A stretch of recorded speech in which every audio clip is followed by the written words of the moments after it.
Hello everyone, welcome to the Kai's Family of Services October update. As we make that last push into the fourth quarter, here are some updates from our Family of Services leaders. Hi, Craig Garcia with Capital Partners Mortgage. This month I wanted to talk for a moment about property repair issues that may come up during transactions. And I like to separate these into two big categories.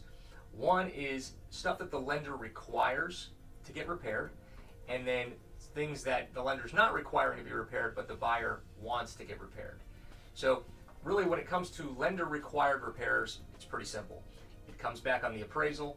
The appraiser says, hey, this appraisal is subject to this and this being done, and then typically you have to get those things repaired prior to closing, unless you can get the lender to agree to an escrow holdback, where they hold back funds in agreement for having the items repaired after closing, and then they send the appraiser back out to inspect, make sure it's done, and then the funds get released back.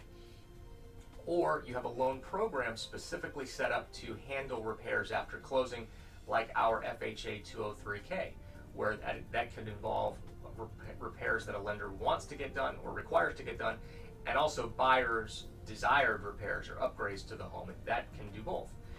So that would be lender required repairs. Now, the other stuff is buyer desired repairs, and sometimes this comes up at the initial inspection, sometimes this comes up at the walkthrough. Hey, we found something that needs to get repaired, there's a negotiation, and then when you're writing an addendum, like, because a lot of times the fix is going to be either the seller's going to fix it, or maybe the seller is looking, the buyer's looking for the seller to credit them some money at closing.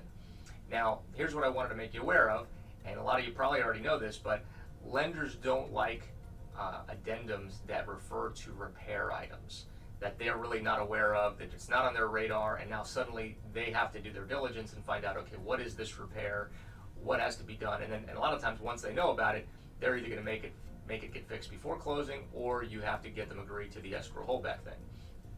If money is really what the buyer is looking for to solve an issue that they've come up with, the most lender-friendly way to handle this, lenders are fine with addendums for closing costs credits, okay? But they really do not like, by and large, everywhere, don't like, hey, this is a $1,000 credit for the repair of the sink. They don't like repair credits. So that's just a tip for the month. Closing cost credits are fine. Repair credits, typically a little more headache when you're dealing with a lender, okay? Good luck out there. Have a great month. We'll talk to you next time. Hello there. Today's topic is geared to all of my investor friends and their agents. We all know that when selling an investment or income producing property, you will be required to pay capital gains taxes on that sale. Yes, both you and Uncle Sam have to share in the profits, and his portion is currently about 15 to 20%. So if you're using those funds to purchase another investment property, you'll find that in essence, your buying power is reduced because of this tax debt. And while we can never truly leave Uncle Sam out of the equation, wouldn't it be great to maximize your next investment purchase by using all of the profits from the sale of your current investment property?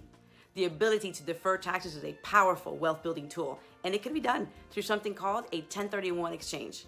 A 1031 tax deferred exchange simply allows an owner of an investment property to defer capital gains by exchanging that property for another that is like kind. The IRS regulations also provide that a qualified intermediary properly document the exchange and maintain compliance with all the rules. The intermediary is in addition to the closing agent, and we work closely together as the exchange transaction is not much different than a traditional sale and purchase. While there are specific requirements and guidelines that must be complied with, we at Home Partners Title can provide you with all the information you'll need for your next 1031 exchange transaction. I'm Marlene Rodriguez. Thank you for listening, and I'll see you next time. Good morning, Benji with Kai's Property Management, here this month to talk to you about the ever-important move-in. Kai's Property Management has a few tools that we use to ensure that a property is well documented at the time of move-in. The first is that we actually take down the make, model, and serial number of all the appliances, toilets, and anything we can get those numbers off of. For one, it helps us later on if there are any maintenance issues to expedite the process and to eliminate the cost to the owner.